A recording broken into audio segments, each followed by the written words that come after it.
सर्दियों के मौसम में मोमोज बेचने वाला एक गरीब परिवार।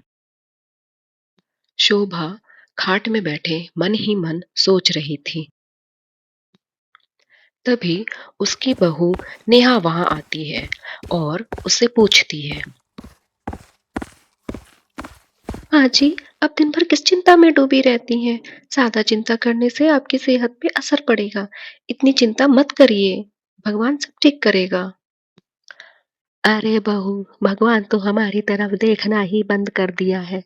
जब से हमारी पुश्तैनी जमीन उस जमींदार लाला ने हड़प ली है, तब से 2 वक्त के खाने का भी कोई ठिकाना नहीं है। माँ जी, आपकी इस तरह चिंता करने से जमीन वापस नहीं आएगी। आप अपनी सेहत मत खराब करिए। चलिए, मैं सबके खाने का कुछ इंतजाम करती हूँ। इतना बोल करके नेहा किचन में आ जाती है। किचन में वह देखती है कि थोड़ी-सी सब्ज़ी और थोड़ा-सा ही आटा रखा हुआ है। तो वह सोचती है कि मैं इससे फटाफट से सबके लिए आज मोमोज़ बना देती हूँ। सबको खाने में स्वाद भी लगेगा और सर्दियों में मोमोज़ खाना सबको पसंद भी है। लेकिन मन ही मन वो भी चिंता में डूबी रहती है कि आज तो खा लिया, लेकिन कल क्या होगा? वहीं दूसरी तरफ रवि शाम को खेतों से घर लौट रहा था। उसके एक हाथ में छोटा-सा थैला था, जिसमें थोड़ा-सा ही राशन था। घर लौटते वक्त वह सोच रहा, इतने कम राशन में घर का गुजारा कैसे होगा। अभी तो सर्दियां बस शुरू हुई हैं। अभी तो पूरी सर्दियां बाकी हैं। बहन की पढ़ाई है, बहन की शादी है, माँ की दवाइयों का खर्चा, बिट्टू की एजुकेशन, सब कैसे होगा। यह सोचकर ही बहुत डर लगता है। पता नहीं हमारा क्या होगा। घर आते ही माँ बोलती है, आ गया बेटा, तू आज भी गर्म कपड़े नहीं पहना था। मौसम बदल रहा है, तू गर्म कपड़े पहन के जाया कर अब काम पे। तभी वहीं उसकी पत्नी नेहा आती है और उससे बोलती है, अजी, आ गए आप। आप जल्दी से हाथ मुंह धो लीजिए। मैंने गर्मा गर्म खाना बनाया है। चलिए हम सब मिलकर खाना खाते हैं। आप फटाफट से हाथ धोकर आ जाइए। थोड़ी देर में ही सारा परिवार खाना खाने के लिए बैठ जाता है। सभी लोग मोमोज का बहुत आनंद उठाते रहते हैं और सभी नेहा की बहुत तारीफ करते हैं कि तुमने बहुत अच्छे मोमोज बनाए हैं, तुम्हारे हाथों में जादू है। तभी नेहा की ननंद उसकी तारीफ करती है। वाह भाभी वाह, आपके हाथ के बने मोमोज में बहुत स्वाद होता है। मेरी सारी सहेलियां बहुत चटकारे लेकर खाती हैं आपके हाथ के बने मोमोज। वैसे आप जो भी बनाती है ना, बहुत स्वादिष्ट बनाती हैं। आप तो इसका एक ठेला खोल लीजिए, मैं तो आपको आइडिया दे रही हूँ। हमारा दुकान बहुत चलेगी। तभी उसका बेटा रिंकू भी बोलता है, हाँ माँ, तुम बहुत अच्छे मोमोज बनाती हो। मुझे भी कल टिफिन में मोमोज देना। आपके हाथ बने मोमोज मुझे बहुत पसंद है। मेरे फ्रेंड्स भी बहुत मजे से खाते हैं। मुझे भी मोमोज देना कल टिफिन में। ओके माँ।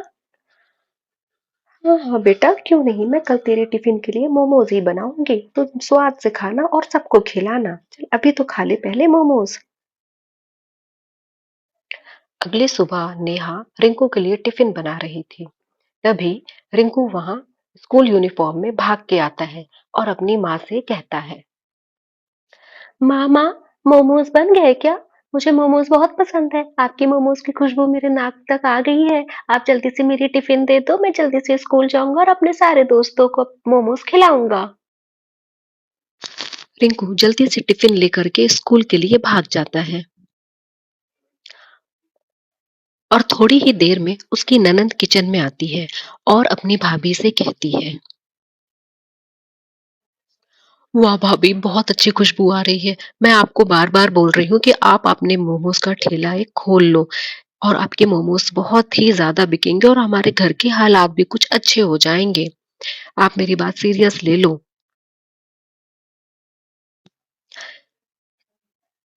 ननंद जी, आप बोल तो बिल्कुल ठीक रही हैं, लेकिन एक ठेला शुरू करने के लिए कुछ जमा पूंजी चाहिए, जो हमारे पास अभी इतने नहीं है पैसे। हम कैसे अरेंज करेंगे? हमें थोड़ा उसमें रॉ मटेरियल्स जो लगेंगे वो तो चाहिए, सब्जियां चाहिए, आटा चाहिए, एक ठेला चाहिए, ये सब कैसे होगा ननंद जी? भाभी, मेरी एक सहेली है जिसके घर में सब्जियों की खेती होती है। हम उसके यहाँ से सब्जी ले सकते हैं। हमें सस्ते दाम में अच्छी सब्जियाँ मिल जाएँगी और कुछ पैसों से हम मैदा वगैरह खरीद लेंगे और एक ठेला बस का जुगाड़ हो जाए तो हमारा काम बन पड़ेगा। हाँ, ननंद जी, तुम बिल्कुल ठीक कह रही हो।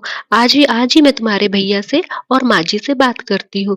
अगर वो दोनों मान गए और हमारे पास एक ठेला का जुगाड़ अगर हो जाता है, तो हम इस पे विचार अच्छे से कर सकते हैं। शाम को नेहा अपना ये आइडिया अपने पति और अपनी सास को बताती है।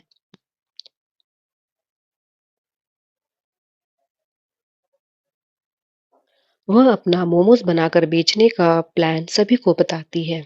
थोड़ा सोच विचार करने के बाद परिवार वाले हाँ बोल देते हैं। थोड़ा संकोच सभी के मन में रहता है, लेकिन वो लोग भी सोचते हैं कि कुछ ना कुछ आगे बढ़ने के लिए कुछ ना कुछ हमें रिस्क उठाना पड़ेगा। और इसी सोच के साथ सभी परिवार वालों ने मोमोज का एक रेडी डालने के लिए हाँ भर देते हैं।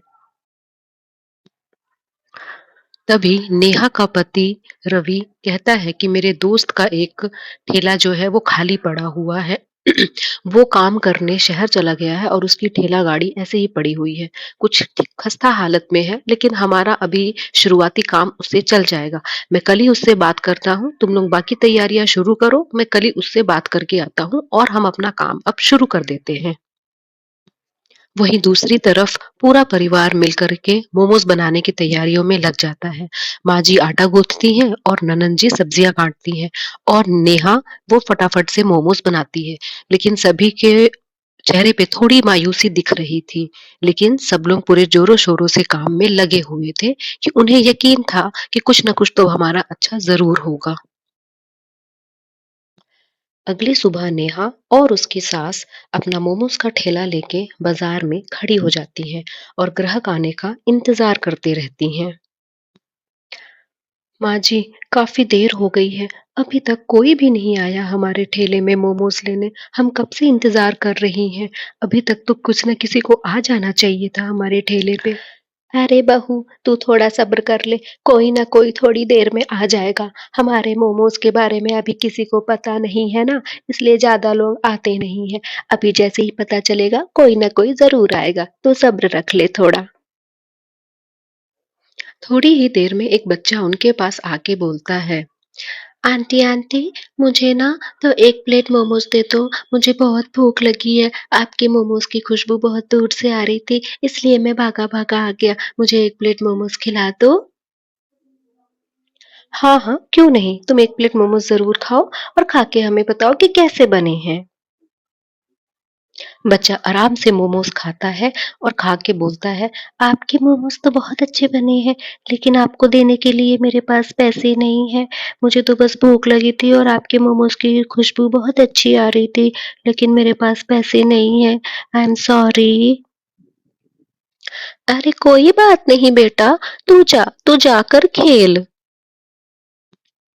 थोड़ी देर में बच्चा वहां से चला जाता है, लेकिन वह सोचता है कि ये खबर मैं जाकर सबको बताऊंगा कि आपके मोमोज बहुत स्वाद है। बच्चा ये खबर पूरे बाजार में फैला देता है कि ये आंटी जो है बहुत अच्छे मोमोज बनाती हैं।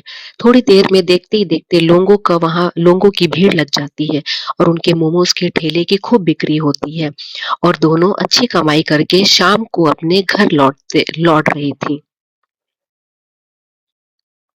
घर लौटते वक्त दोनों काफी संतुष्ट नजर आ रही थी कि उनका जो काम है वो चल पड़ा और शायद अब उनकी हालत अच्छी हो जाए। घर पहुंचते ही, ननन जी, आपका आइडिया तो फर्स्ट क्लास चल गया। बहुत ही अच्छे हमारे मोमोज बिक गए और हमें अच्छा मुनाफा भी हुआ। आपका आइडिया सच में बहुत कमाल का था। बहुत बहुत धन्यवाद। हाँ बेटा, तेरा आइडिया और बहू तेरी मेहनत दोनों रंग लाई हैं। तुम दोनों ने मिलके बहुत ही अच्छा काम किया। अब हम ऐसे ही मोमोज बनाएंगे और लोगों को बेचेंगे और हमारे घर की हालत भी थोड़ी अब ठीक हो जाएगी।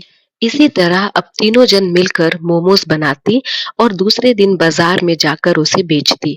इससे उनका अच्छा मुनाफा भी होता और उनके घर की हालात भी ठीक हो जाते, जिससे वो अपनी पुश्तैनी जमीन लाला से वापस ले लेते हैं, जिसमें वो खुद ही सब्जी उगाते थे अब और अच्छे से मोमोज बनाते थे और पूरा परिवार हंसी खुशी रहने लगा।